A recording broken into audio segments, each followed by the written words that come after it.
Friends, सोच कर देखो कि आप एक एक्टर हो और आपने अपनी सारी ज़िंदगी एक्टिंग कैरियर में गुजारी है। लेकिन एक दिन जब आप उठते हो तो आप एक्टर नहीं बल्कि डॉक्टर होते हो और आपकी पास मेमोरीज एक्टिंग से रिलेटेड नहीं होती बल्कि मेडिकल से रिलेटेड होती हैं। कितना अजीब होगा ये एक्सपीरियंस। आज हम जिस मूवी को एक्सप्लेन करने जा रहे हैं उसमें हमें एक ऐसा ही शहर दिखाया जाता है जहां हर इंसान की कुछ महीनों बाद मेमोरी रिप्लेस हो जाती है। इस मूवी का नाम है डार्क सिटी और ये अपने ज़माने की बेहतरीन फिल्मों में से एक थी। इस कहानी के आखिर में बहुत सारे ट्विस्ट हैं, इसलिए वीडियो को पूरा देखें और अगर वीडियो अच्छी लगे तो चैनल को सब्सक्राइब करें।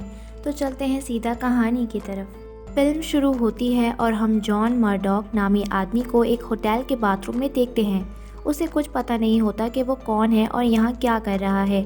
उधर कुछ कपड़े पड़े होते हैं जिन्हें वो पहन लेता है। वहाँ उसे एक ब्रीफकेस मिलता है और इस ब्रीफकेस में एक कार्ड होता है जिस पे शेल बीच लिखा होता है। जॉन को ये नाम देखा देखा लग रहा होता है। इतने में वहाँ फ़ोन की घंटी बजती है और वो फ़ोन उठाता है। फ़ोन पे बात करने वाला आदमी अपना नाम डॉक्टर डैनियल बताता है और उसे वहाँ से भागने के लिए बोलता है। डॉक्टर बोलता है कि उसके पीछे कुछ लोग पड़े हैं और वो जितनी जल्दी हो सकता है उससे मिलने की कोशिश करे। जॉन दूसरे कमरे में देखता है तो वहाँ एक लड़की की लाश पड़ी होती है, उसके जिस्म पे स्पाइरल शेप के निशान होते हैं। इतने में 3 अजीब दिखने वाले लोग वहाँ आते हैं। इन्हें इस फिल्म में द स्ट्रेंजर्स कहा गया है। जॉन उन्हें देख के वहाँ से भाग जाता है। जॉन नीचे उतरता है और देखता है कि लॉबी में सब लोग सोए हुए हैं। इतने में घड़ी पे 12 बजने की आवाज़ आती है और सब जाग जाते हैं। रिसेप्शनिस्ट जॉन को बताता है कि एक शॉप से कॉल आई थी और उन्होंने बोला था कि तुम्हारा वॉलेट वहीं रह गया है। साथ ही वो जॉन से रेंट पे करने को कहता है। जॉन को कुछ समझ नहीं लग रही होती। उसे ये भी पता नहीं होता कि वो 3 हफ्ते से इस होटल में रह रहा था। जॉन होटल से निकल जाता है। रिसेप्शनिस्ट फिर जॉन के कमरे में जाता है और स्ट्रेंजर्स उसे पकड़ लेते हैं। स्ट्रेंजर्स उससे जॉन का पूछते हैं और वो बताता है कि जॉन अभी अभी होटल से निकला है। उनमें से एक स्ट्रेंजर स्लीप बोलता है और वो रिसेप्शनिस्ट उसी वक्त सो जाता है। अगले सीन में हम पुलिस को उस होटल में देखते हैं। डिटेक्टिव फ्रैंक इस केस को लीड कर रहे थे और उस लाश पे जैसे निशान थे वैसे पहले भी कुछ मर्डर्स पे पाए गए थे। रिसेप्शनिस्ट उन्हें बताता है कि ये जॉन मर्डॉक का कमरा था और अब पुलिस भी जॉन के पीछे लग जाती है। जॉन की बीवी एमा एक सिंगर होती है और जब वो परफॉर्म करके वापस जा रही होती है तो उसे एक लड़की डॉक्टर डैनियल का कार्ड देती है और उसे बोलती है कि ये तुम्हारे हस्बैंड का डॉक्टर है और तुमसे मिलना चाहता है। एमा उस एड्रेस पे जाती है तो डॉक्टर डैनियल उसे बोलता है कि जॉन जब भी उसे मिले तो वो उसे खबर करे। डैनियल बताता है कि जॉन की मेमोरीज चली गई हैं और उसका खुले में फिरना सबके लिए ख़तरनाक साबित हो सकता है। एमा फिर पुलिस स्टेशन जाती है ताकि अपने हस्बैंड के मिसिंग होने की रिपोर्ट लिखवा सके। वहाँ वो डिटेक्टिव फ्रैंक से मिलती है जो एमा को बताता है कि उसके हस्बैंड पे 6 लड़कियों के मर्डर का इल्ज़ाम है। एमा फ्रैंक की बात का यकीन नहीं करती और वहाँ से चली जाती है। दूसरी तरफ जॉन अपना वॉलेट लेने उस शॉप में जाता है। वॉलेट में उसका कार्ड होता है जिससे उसे अपना नाम, एड्रेस और बीवी के बारे में पता चलता है। वो एमा के पास जाता है और एमा वहाँ जॉन से उसे चीट करने के लिए माफ़ी मांगती है। वो जॉन को बताती है कि वो गुस्से में 3 हफ्ते पहले यहाँ से चला गया था। एमा उसे मर्डर्स के बारे में भी बताती है, लेकिन जॉन बोलता है कि भले ही उसे पिछला कुछ याद ना हो लेकिन उसकी पर्सनैलिटी मर्डर करने वाली नहीं है। डिटेक्टिव फ्रैंक एमा के घर के पीछे होता है और वहाँ से आवाज़ें सुनकर वो ऊपर आने लगता है। ऊपर आकर वो जॉन को सरेंडर करने के लिए बोलता है। एमा फ्रैंक को डिस्ट्रैक्ट करती है और जॉन वहाँ से भाग जाता है। बाहर आते ही जॉन का सामना उन्हीं स्ट्रेंजर से होता है।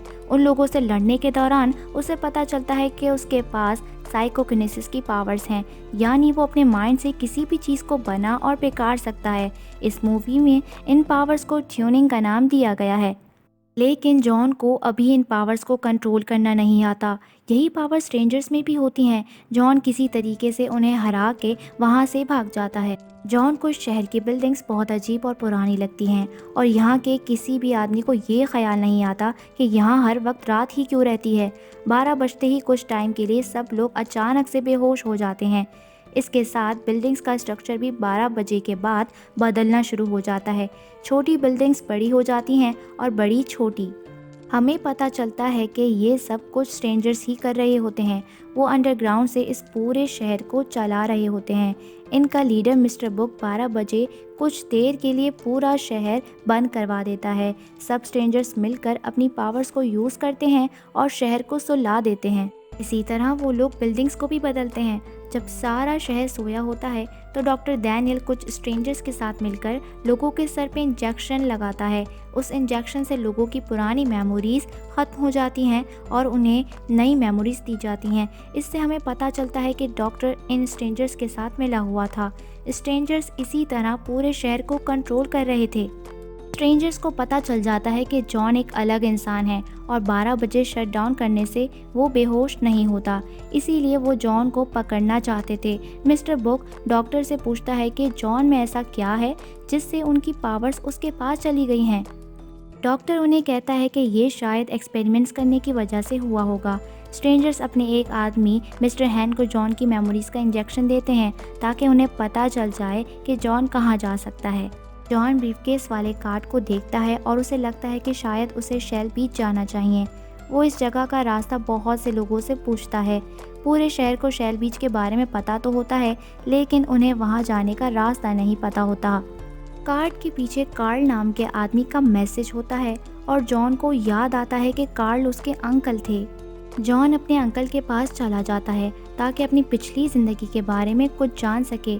कार्ल उसे उसके बचपन की तस्वीरें दिखाता है। जॉन नोटिस करता है कि उन तस्वीरों में उसके बाजू पे जलने का एक निशान था, लेकिन अब ऐसा कोई निशान उसके बाजू पे नहीं होता। उसे रियलाइज़ होता है कि ये सारी मेमोरीज उसकी नहीं हैं। मिस्टर हैन को जॉन की मेमोरीज से उसकी बीवी के बारे में पता चलता है और वो उसके पास चला जाता है।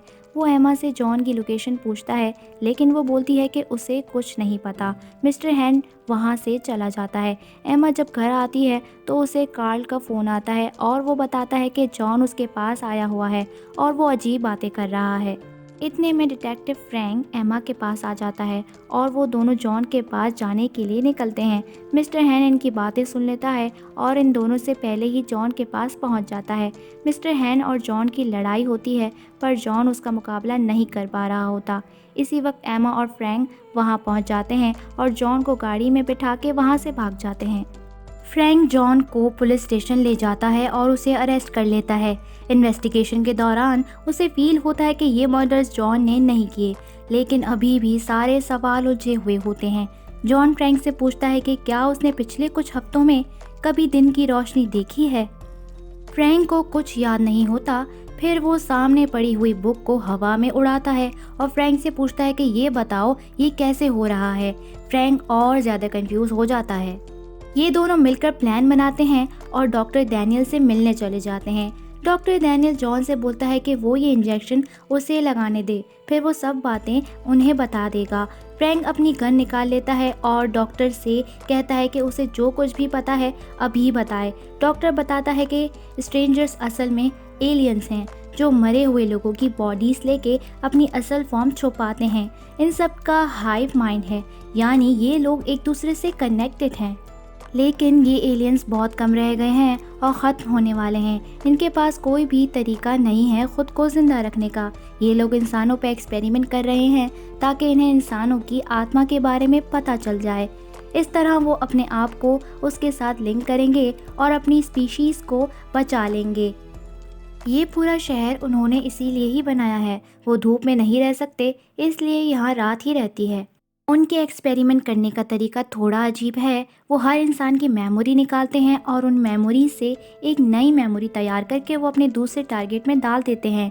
वो ये एक्सपेरिमेंट हर इंसान पे करते हैं, लेकिन जॉन का जिस्म इनके इंजेक्शन से इम्यून होने लगा था।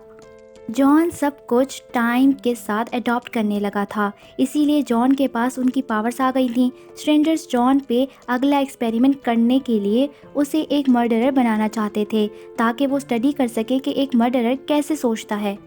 उन्होंने जॉन को उस होटल रूम में इसीलिए रखा था ताकि वो उसे एक मर्डरर की इमेज दे सकें, लेकिन जब डॉक्टर उसे इंजेक्शन देता है तो उस पर कोई असर नहीं होता। ये देख के डॉक्टर वहाँ से भाग गया था।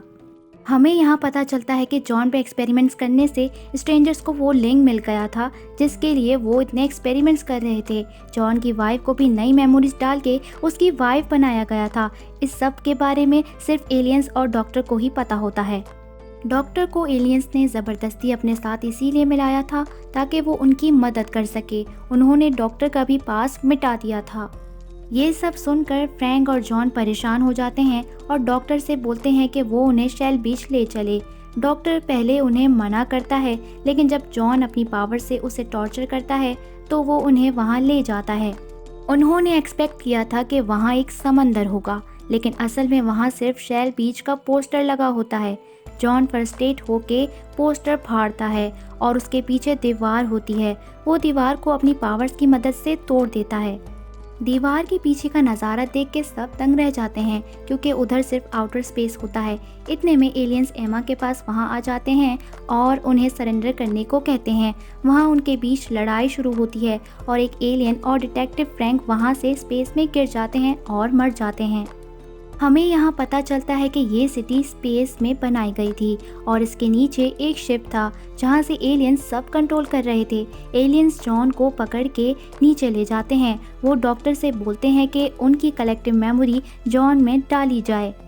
जॉन पे एक्सपेरिमेंट करके वो जान सकते थे कि इंसानों में क्या ख़ास बात है जिससे वो अपनी स्पीशीज़ बचा सकते हैं, लेकिन डॉक्टर यहाँ एलियंस को धोखा देता है और वो जॉन को उसकी पुरानी मेमोरीज वाला इंजेक्शन दे देता है। इन मेमोरीज़ को डॉक्टर ने थोड़ा तब्दील किया था, इसीलिए जॉन की मेमोरीज़ में डॉक्टर उससे कम्युनिकेट कर रहा होता है। डॉक्टर जॉन को बताता है कि वो अपनी पावर्स को इस्तेमाल करके इनकी मशीन को कंट्रोल कर सकता है।